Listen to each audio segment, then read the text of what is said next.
Kita lanjutkan kembali, mata kuliah kalkulus 2 dan kali ini, kita akan melanjutkan materi tentang, fungsi transenden. Kita ingat kembali apa yang telah dipelajari pada, slide sebelumnya, yaitu definisi untuk fungsi logaritma natural adalah ln X didefinisikan sebagai integral dari 1/X dari 1/T dt untuk X lebih besar dari 0. Dan kita bisa melihat di sini, adalah, grafiknya, jadi dari 1 sampai X. Dan kita bisa melihat bahwa kurvanya ini adalah kurva Y sama dengan 1/T untuk, T-nya adalah 1 sampai X. Maka jika X-nya lebih kecil dari 1, nilainya akan negatif. Dan turunan dari fungsi inverse, eee, jika Y sama dengan Fx dan f aksen X tidak sama dengan 0, maka kita bisa, menggunakan, eee, bentuk seperti ini. Jadi inverse, turunan dari inverse Y itu sama dengan 1/f aksen X. Dan dalam notasi Leibniz kita bisa menuliskan dx/dy ini adalah turunan X terhadap Y, itu adalah 1/dy/dx turunan Y terhadap X. Jadi, inverse-nya. Jadi kita bisa melihat bahwa tanpa harus mencari inverse fungsi tersebut, kita bisa langsung, mengetahui turunannya, eee, di titik yang sama. Nah nah dari kemarin kita, melihat melakukan latihan ini, kita menghitung bagaimana turunan inverse di titik, eee, Y sama dengan 2 apabila fx-nya adalah 3x pangkat 5 ditambah x min 2 dan, buktikan bahwa Y sama dengan fx sama dengan 0x mempunyai inverse. Jadi, sekarang kita akan mempelajari fungsi eksponen natural atau, kita akan melihat itu adalah inverse dari, logaritma natural. Lalu kemudian kita melihat fungsi eksponen dan logaritma umum yang, basisnya itu bukan E. Nanti untuk, fungsi eksponen natural, maka kalau kita, melihat bentuknya dari soal latihan yang terakhir, fungsi Y sama dengan ln X itu yang hijau ini. Nah, maka kalau kita inverse-kan grafiknya itu kita cerminkan terhadap, garis Y sama dengan X, ini adalah garis Y sama dengan X, didapatkan, grafik inverse-nya adalah bentuk yang warna coklat ini. Nah, ini adalah, grafik dari, eee, inverse ln X atau yang disebut sebagai eksponen natural, XP. Definisinya X sama dengan, eksponen Y jika dan hanya jika Y sama dengan ln X, seperti itu. Ini adalah, inverse-nya. Sifatnya bahwa kita bisa melihat, eee eksponensial dari ln X itu sama dengan X untuk setiap X lebih besar dari 0 dan ln EXP Y itu sama dengan Y untuk tiap, Y yang merupakan bilangan, rasional. Ingat di sini bahwa ln, fungsi ln itu di dalamnya tidak mungkin negatif, maka kita pastikan bahwa dia harus lebih besar dari 0 atau kita gunakan, bentuk absolut sini ya. Nah, lalu, di sini juga memperlihatkan bahwa, jika eksponensial ini adalah inverse dari ln X, maka inverse dari fungsi X itu adalah X-nya sendiri dan fungsi dari inverse Y itu adalah Y-nya sendiri. Nah, lalu, eee, kita mengenal yang namanya bilangan E. Jadi bilangan E ini adalah bilangan real positif yang memenuhi ln E sama dengan 0. Ini adalah, bilangan Euler ya, yang memenuhi ln E sama dengan 1 maaf, ln E sama dengan 1 ditemukan oleh Euler. Nah, dan bentuknya seperti ini, jadi kalau kita, melihat definisi sebelumnya dari ln X, ini, ln X yaitu adalah integral dari 1 sampai E 1/T dt yang nilainya 1, maka, grafiknya atau luas permukaan yang ini, maka kita bisa mendapatkan bahwa E itu nilainya mendekati 2,7182, 81,828, 45, 9045, dan seterusnya. Ini adalah bilangan irasional seperti itu. Ini adalah E yang uh,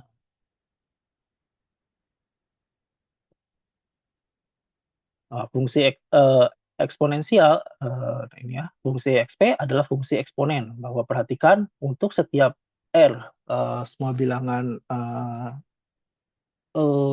Q itu bilangan natural ya, berlaku E pangkat R, sorry, ini bilangan rasional dan irasional, maksudnya semua bilangan ya, gitu. Jadi untuk R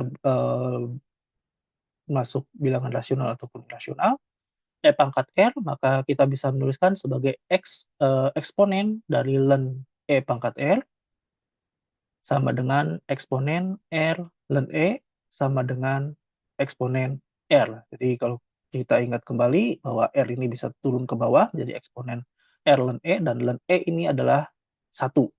Maka E pangkat R itu sama dengan eksponen R. Jadi sama saja antara E pangkat R yang tadi kita sudah lihat dan eksponen R itu memiliki nilai yang sama. Ini menunjukkan bahwa fungsi eksponen merupakan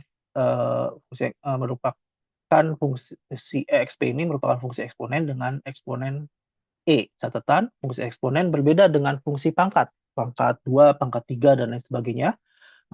Pada fungsi pangkat yang merupakan peubah atau bentuk yang nilainya bisa kita ganti-ganti adalah bilangan yang dipangkatkan, misalnya X kuadrat, berarti fungsinya adalah merupakan peubahnya adalah yang dipangkatkan. Sedangkan eksponen atau E ini adalah pangkatnya yang merupakan peubah. Nah, itu yang harus kalian perhatikan. Oke. Nah, jadi E pangkat ln X itu akan sama dengan X untuk semua X lebih besar dari 0, dan ln E pangkat Y itu sama dengan Y untuk semua Y merupakan bilangan rasional. Juga E pangkat A plus B, nah ini adalah sifat dari pangkat, maka kita bisa menghitungnya sama dengan E pangkat A dikali E pangkat B. Nah, oke. Nah, lalu bagaimana turunan dari Y sama dengan E pangkat X? Nah, kita bisa melihat bahwa X sama dengan ln Y.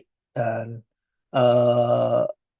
di sini berarti turunan X terhadap Y adalah akan sama dengan turunan ln Y terhadap Y, yaitu adalah 1/Y. Dx per Y sama dengan 1/Y.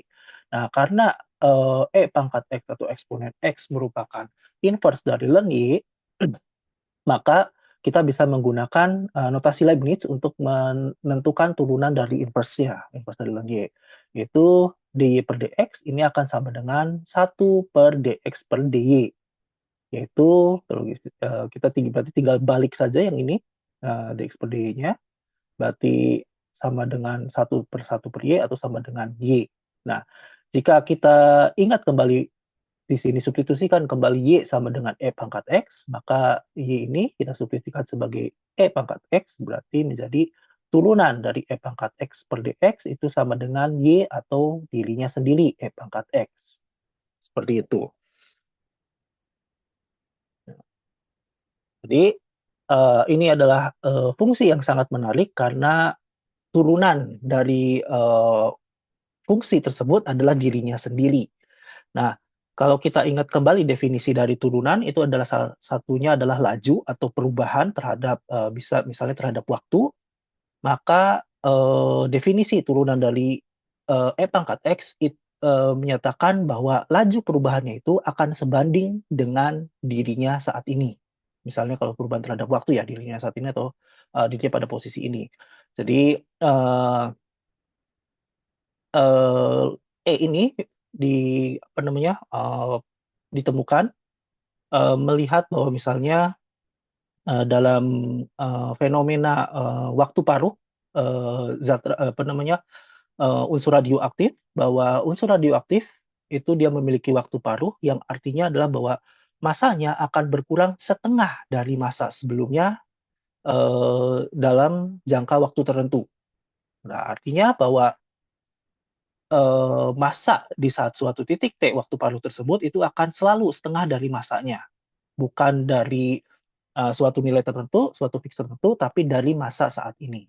Nah, itu definisinya. Atau juga bisa perubahan penduduk, laju pertumbuhan penduduk, misalnya bakteri amuba atau bakteri yang selnya membelah satu menjadi dua, kemudian dua menjadi empat, maka kita bisa melihat fenomena tersebut sebagai pertumbuhannya itu akan tergantung dari jumlah populasi saat di T tersebut, seperti itu.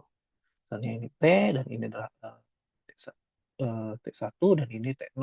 Jadi bukan bergantung pada suatu nilai tertentu, tapi bergantung pada eh, fungsinya tersebut atau nilainya pada saat itu. Nah, ini adalah eh, definisi atau makna dari turunan dari Y sama dengan E pangkat X. Nah, bagaimana dengan integral tak tentu dari Y sama dengan E pangkat X ya? Karena integral itu adalah anti turunan, maka integral dari E pangkat X adalah kita bisa membalikannya kembali, integral dari E pangkat X sama dengan dirinya sendiri ditambah suatu nilai konstan. Nah, contoh, tentukan di per dx turunan terhadap X bila Y-nya sama dengan E pangkat X kuadrat. Dengan begini kita bisa menggunakan aturan rantai, maka d per dx sama dengan d per dx E pangkat X kuadrat. Di sini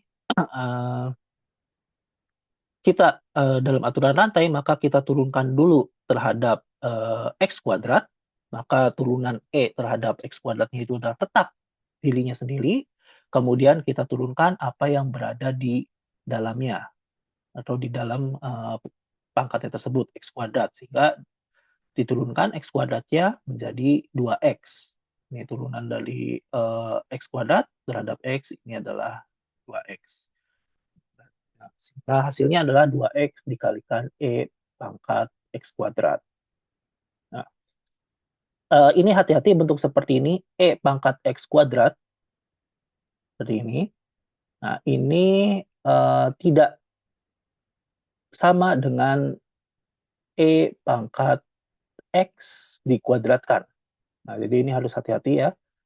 Nah, jika tidak ada tanda kurungnya seperti ini, maka kita bisa asumsikan inilah E pangkat X kuadrat.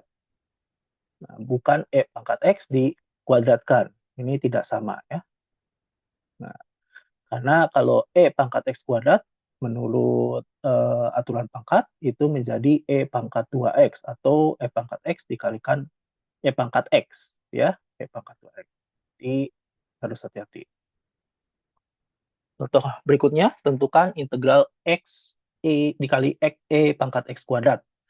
Maka di sini kita bisa menggunakan aturan integral yang sudah kita pelajari pada kalkulus 1, menggunakan substitusi.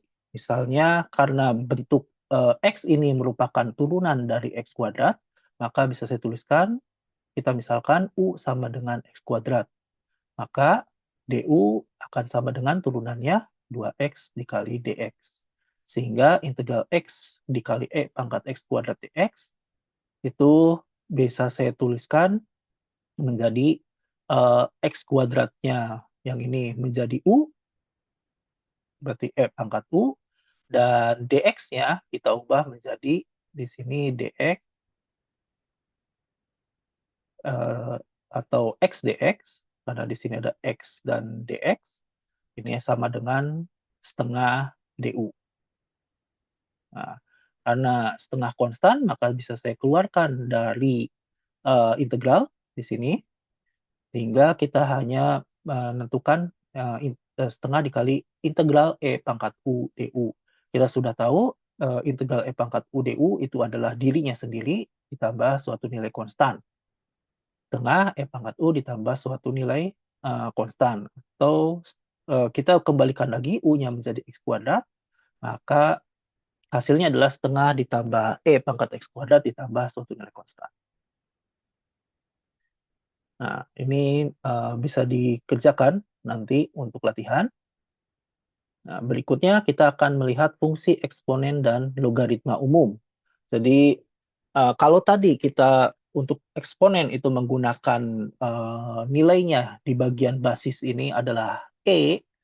Nah, sekarang untuk eksponen umum, maka kita gunakan basis adalah suatu nilai positif, A-nya lebih besar dari nol dan R-nya itu adalah bentuk rasional, ini ya pangkatnya.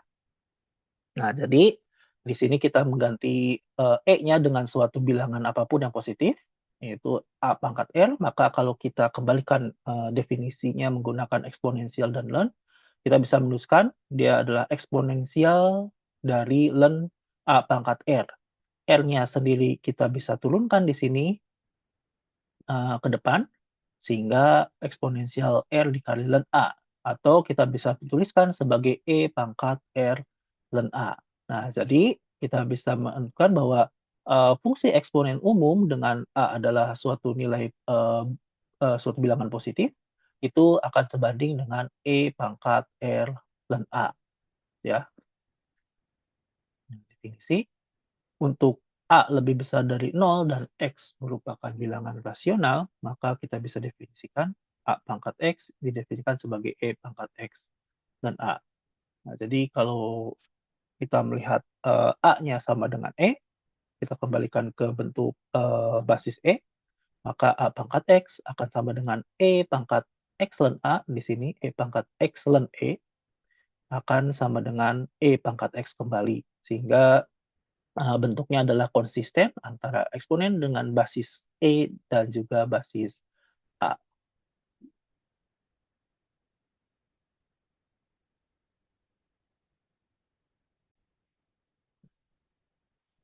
Nah, berikutnya ini adalah sifat fungsi eksponen dan ini sama seperti sifat pangkat, yaitu A pangkat X plus Y itu akan sama dengan A pangkat X dikalikan A pangkat Y.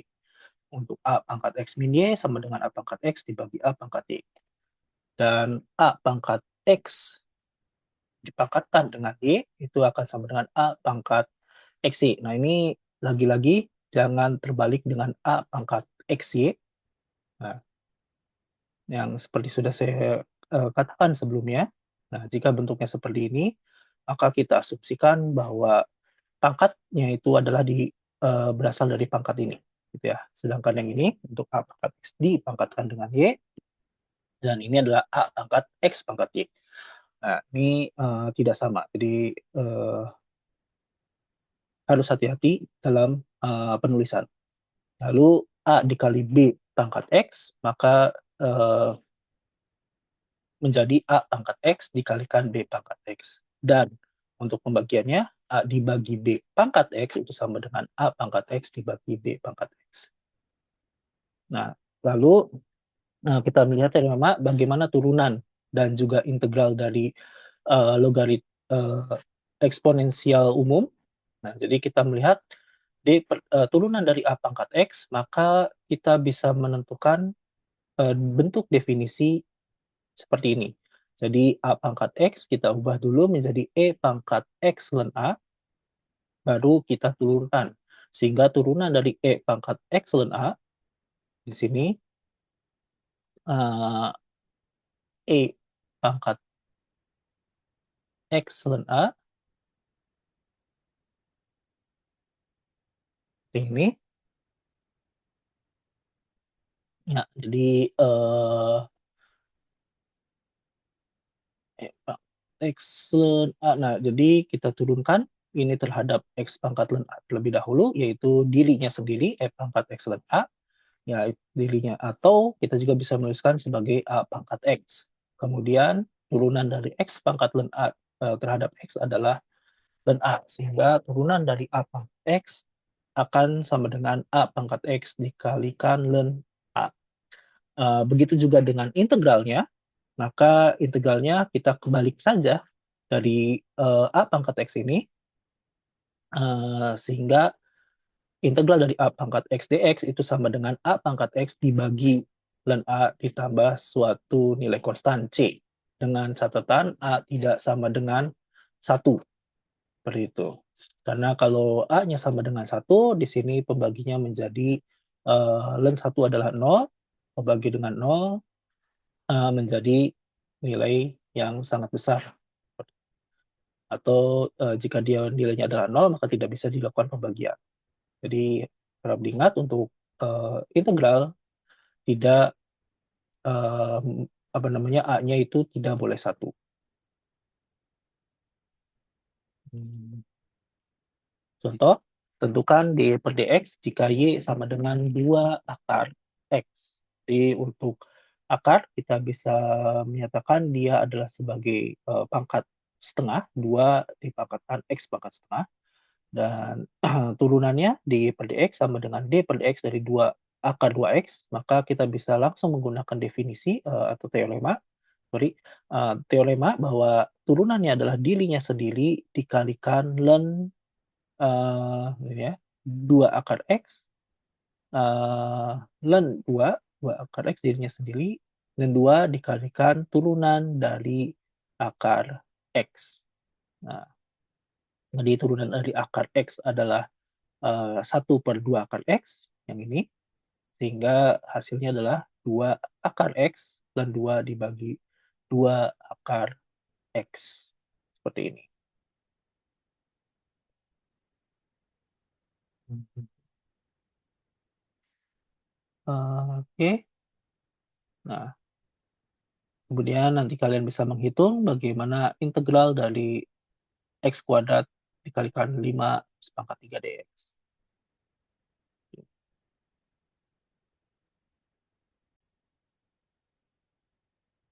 Nah, berikutnya, ini adalah, masuk ke fungsi logaritma umum, log AX. Jadi, kita definisikan misal A lebih besar dari nol dan A tidak sama dengan 1, maka kita definisikan Y sama dengan log AX, jika dan hanya jika X sama dengan A pangkat I. Jadi, logaritma umum merupakan inverse dari eksponensial umum. Beberapa referensi atau buku menuliskan basisnya itu berada di bawah log, atau, ada juga yang menuliskan, basisnya itu berada di atas, sebelah kiri ini, log X. Nah, seperti itu. Jadi tidak perlu, bingung, yang manapun tidak masalah. Catat kembali jika A sama dengan E, maka log AX itu akan sama dengan ln X. Jadi, hubungannya bahwa tadi kembali lagi, hubungan antara logaritma natural dengan logaritma umum hanyalah basisnya apakah dia berupa, E atau angka lainnya. Jadi kita bisa melihat Y sama dengan ln X, inverse-nya adalah Y sama dengan E pangkat X, dan hubungannya adalah Y sama dengan A pangkat X, dan Y sama dengan log A pangkat X. Jadi, ini adalah hubungannya. Jadi sebenarnya, yang pertama kali ditemukan itu adalah logaritma oleh John Napier, dan logaritma umum ya, logaritma umum ini digunakan untuk perhitungan dulu adalah perhitungan, bunga bertingkat ya. Jadi dulu, pada pada masa pelayaran gitu ya, banyak, eee, entah itu pelayar atau pedagang yang meminjam uang dengan bunga tertentu, dan bunganya itu lama-kelamaan meningkat. Jadi, bunga bertingkat itu maksudnya misalnya, saya meminjam uang 1 juta, 100 juta anggap aja, ya supaya gampang ya, 100 juta, dan bunganya adalah, 10% per bulan. Maka perhitungannya kalau saya meminjam selama 12 tahun, dari awal bulan pertama sampai, akhir tahun, jadi di bulan ke-12, akhir bulan ke-12, maka kita menghitungnya bukan, bukan berarti bahwa kita 100 juta ditambah bunganya adalah 10% kali 12, 120%, sehingga yang harus dibayar adalah 220 juta. Tidak seperti itu, tapi kita terhitungnya adalah setiap bulan. Jadi 100 juta di akhir bulan pertama, maka bunganya meningkat menjadi 10 juta, lalu di akhir bulan menjadi 110 juta di akhir bulan kedua. Nah, 10%-nya itu bukan dari 100 juta, tapi dari 110 juta di akhir bulan pertama. Sehingga di situ kita bisa melihat bunganya menjadi, 121 juta, seperti itu. Dan kemudian, bulan ketiganya juga 10% dari 121 dan seterusnya, seperti itu. Itu adalah bunga bertingkat, dan cara perhitungannya itu menggunakan logaritma. Dulu ada mistar logaritma gitu ya, alat ukur logaritma yang memudahkan dalam perhitungan.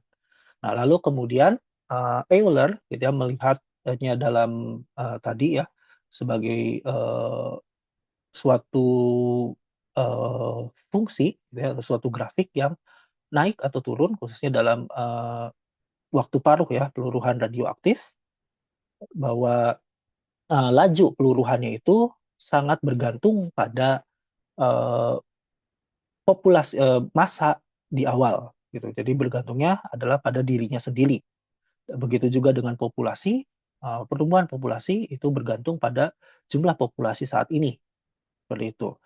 Dan, menggunakan, E yang E yang nilainya tadi 2,71 sekian sekian sebagai, eee, Euler ataupun, bentuk dari eksponensial, murni, seperti itu.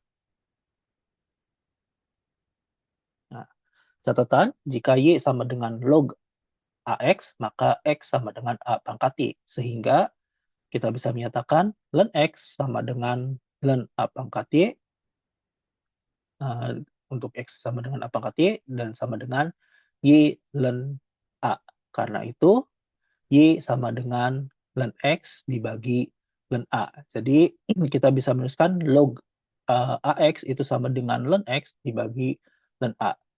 Sehingga, log AX sama dengan ln X per ln A dan turunan dari log AX kita hanya perlu menurunkan ln X-nya saja karena ln A-nya berupa nilai, konstan.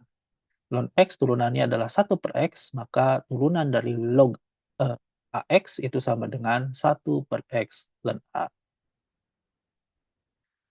Nah, ini, bisa dilakukan, perhitungan, tentukan misalnya dy per dx jika y sama dengan log 10 dari x kuadrat plus 1. Maka kita bisa lakukan substitusi, ini adalah u, yaitu maka, jika u sama dengan x kuadrat plus 1, maka d-nya ini sama dengan 2x. Sehingga untuk turunan dy per dx-nya kita bisa lakukan aturan, rantai kembali, dy per dx. Yang pertama kita turunkan dulu, eee, log u ini terhadap u atau log 10 x kuadrat plus 1 terhadap, d x kuadrat plus 1, yaitu adalah, tadi adalah 1/u ln 10, lalu dikalikan u diturunkan terhadap x adalah 2. Nah, lalu kita keluarkan, substitusikan kembali nilai u dengan x kuadrat plus 1, sehingga menjadi x kuadrat plus 1 dikali ln 10. Nah, itu jadi turunan dari log basis 10 dari x kuadrat plus 1 adalah 2 dikali 2 dibagi x kuadrat plus 1 dikali ln 10. Nah, ini adalah, turunannya. Nah, ini, bisa digunakan sebagai latihan bagaimana menurunkan 10 pangkat x kuadrat. Nah, lagi-lagi perhatikan ini bukan 10 pangkat x dikuadratkan, tapi 10 pangkat x kuadrat. Lalu integral tentu dari 0 sampai 1, 5 pangkat 3x dx. Dan yang ketiga, kemonotonan dari fungsi pangkat. Baik, sampai sini kita ketemu lagi di slide berikut.